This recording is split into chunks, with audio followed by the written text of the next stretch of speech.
Video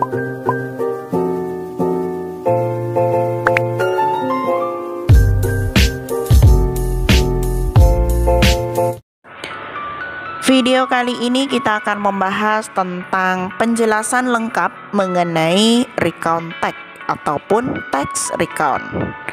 Materi ini merupakan materi dari buku bahasa Inggris kelas 10 SMA atau MA, SMK, MAT, dan fokus kita membahas pada chapter 8 yang berjudul My Idol. So, are you ready to study? Let's get started. Sebelum mulai pada penjelasan lengkap mengenai recount text itu seperti apa, kita lihat bersama-sama tujuan pembelajaran dari chapter 8 yang berjudul My Idol pada halaman 108. Tujuan pembelajaran.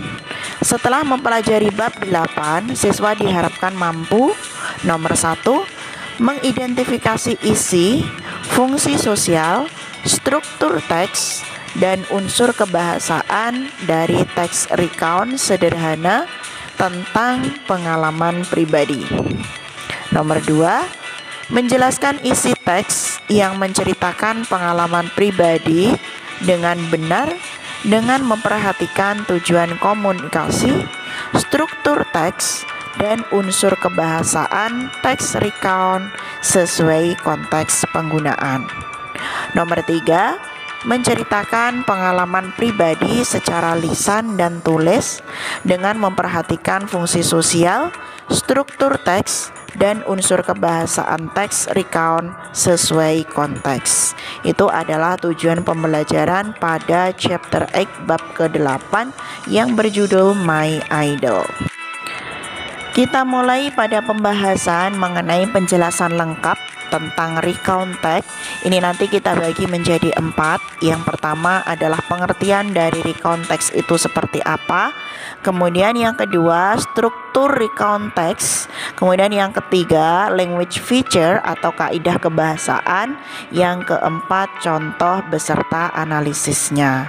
Kita mulai dari yang pertama, pengertian dari recount text. Apa itu recount text? Recount text adalah teks yang berfungsi untuk menceritakan kembali kejadian atau pengalaman yang terjadi di masa lalu. Jadi di sini teks ini mempunyai fungsi untuk menceritakan kembali kejadian atau pengalaman yang terjadi di masa lampau. Masa lalu di sini bukan berarti masa lalu yang lampau banget seperti sejarah gitu ya. Tapi maksudnya di sini kejadian yang diceritakan dalam recount text tersebut sudah terjadi sebelum kamu menulis teks tersebut. Contohnya kejadian yang berlangsung tahun lalu, bulan lalu, atau bahkan kemarin. Nah, disinilah kejadian yang diceritakan kembali dalam recount text itu bisa berupa pengalaman seperti liburan, lomba, ataupun ulang tahun kalian.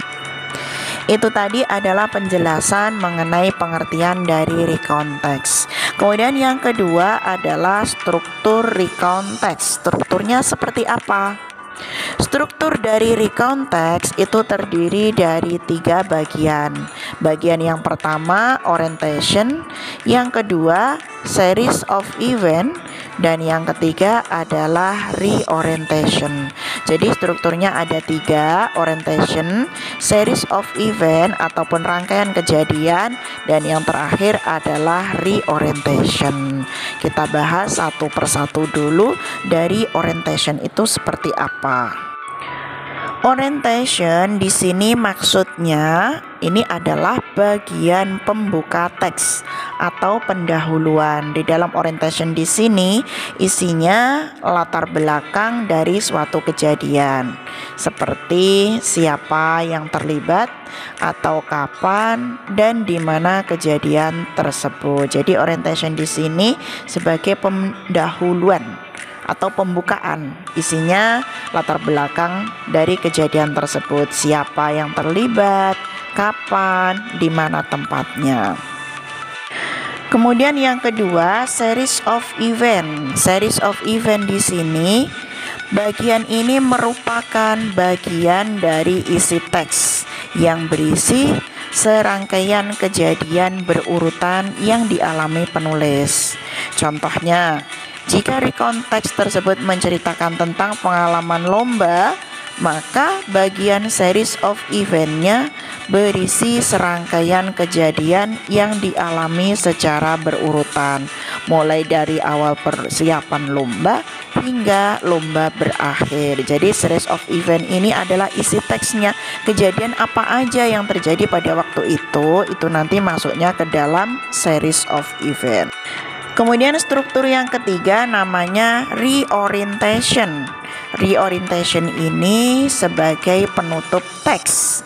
Biasanya berisi kesimpulan, pesan, kesan, atau perasaan penulis atas kejadian yang dialami.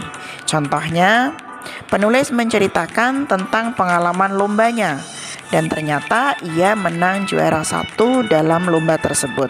Maka penulis di sini bisa menceritakan bagaimana gembiranya ia ketika tahu bahwa ia berhasil meraih juara pertama. Jadi reorientation ini sebagai penutup, kesimpulannya dari cerita itu apa, pesannya apa, kesannya apa, perasaan penulis seperti apa. Nah, itu masuk ke dalam reorientation.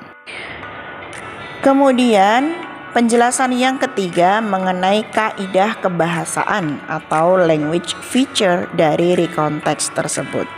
Nah, kaidah kebahasaannya apa? Yang pertama, menggunakan simple past tense. Nah, di sini kenapa harus simple past tense?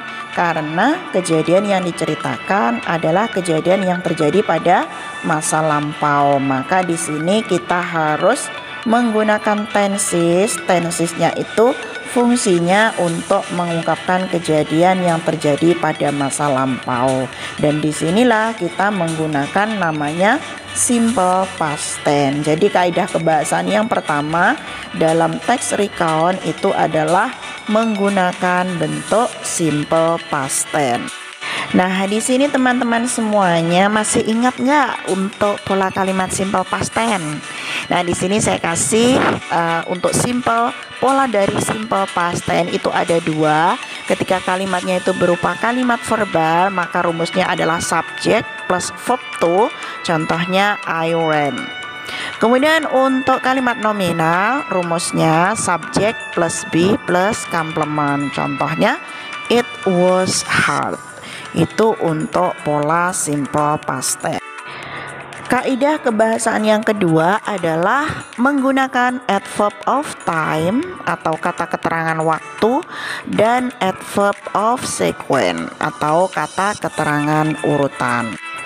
Untuk adverb of time, kata keterangan waktu, kalian bisa menggunakan contohnya seperti yesterday, kemarin, last week, minggu lalu, last month, bulan lalu, an hour ago, 1 jam yang lalu, a year ago, 1 tahun yang lalu. Itu untuk contoh adverb of time, keterangan waktu.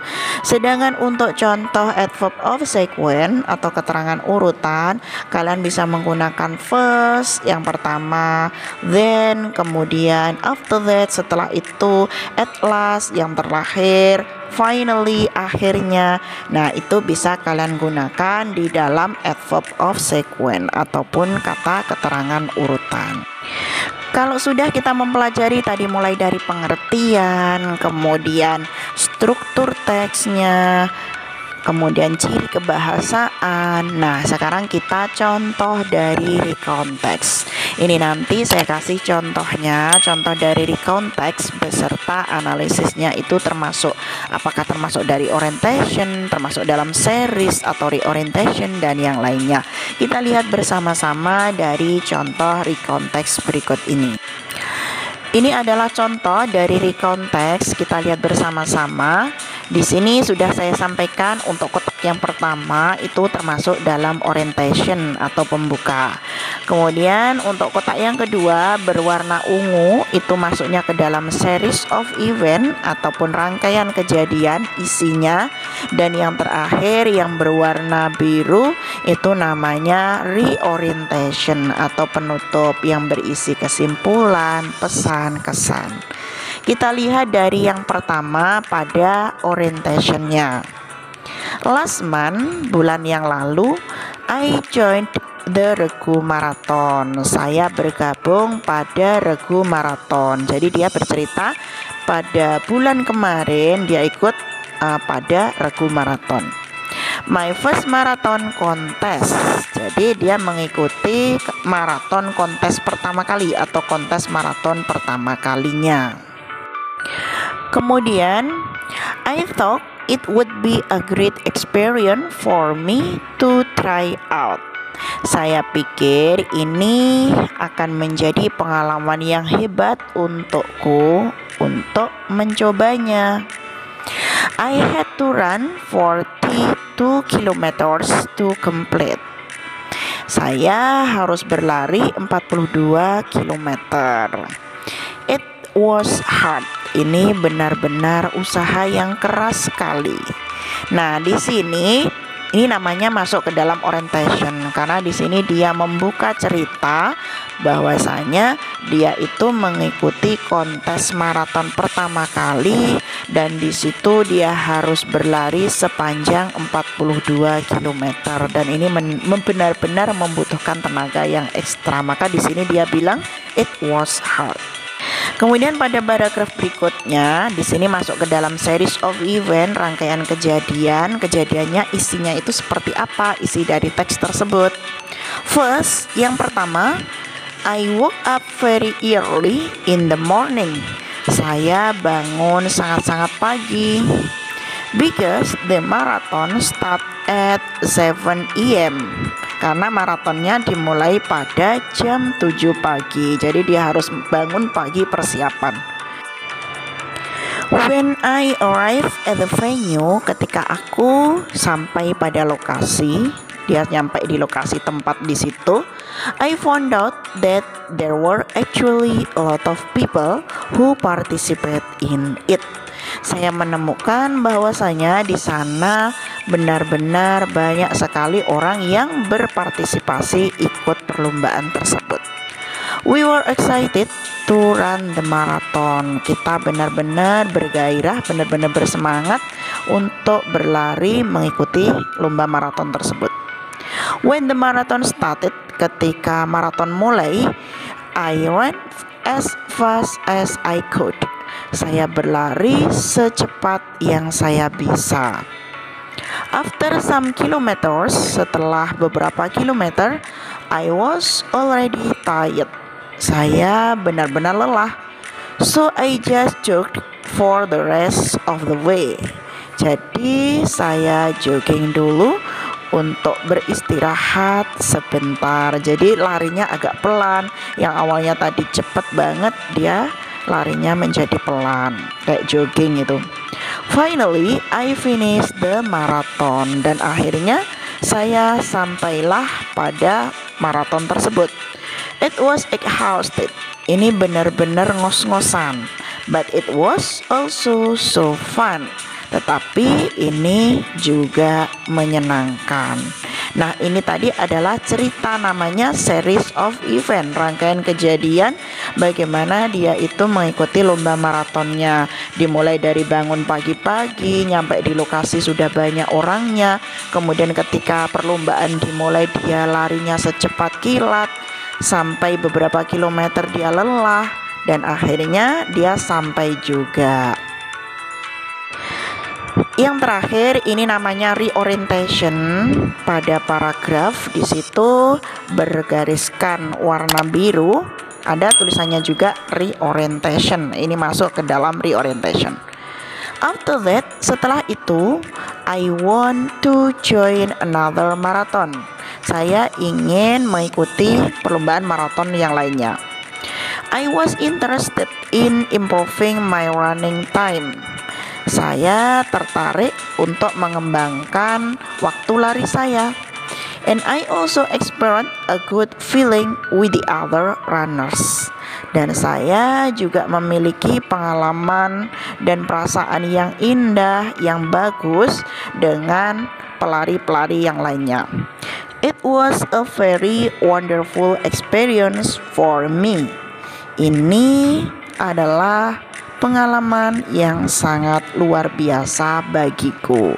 Jadi di sini, di orientasi di sini dia memberikan kesimpulan bahwasanya ini merupakan pengalaman yang sangat luar biasa. Saya bisa berkolaborasi dengan teman, saling bertukar pikiran dengan teman, memiliki perasaan yang sama dengan sesama pelari. Nah, di situ untuk kesimpulannya. Jadi membuatnya bahwasanya lomba lari atau kontes maraton ini benar-benar pengalaman yang sangat luar biasa, berharga baginya. Nah, itu tadi untuk video kita pada kesempatan kali ini yang sudah membahas mengenai rekonteks, mulai dari pengertian, kemudian struktur bahasa, kaidah kebahasaan, contoh beserta analisisnya. Semoga video ini bermanfaat untuk kalian semuanya. Jangan lupa like, subscribe, dan juga share ke seluruh media yang kalian punya. Nantikan video-video saya berikutnya. Thanks for watching. See you. Bye-bye.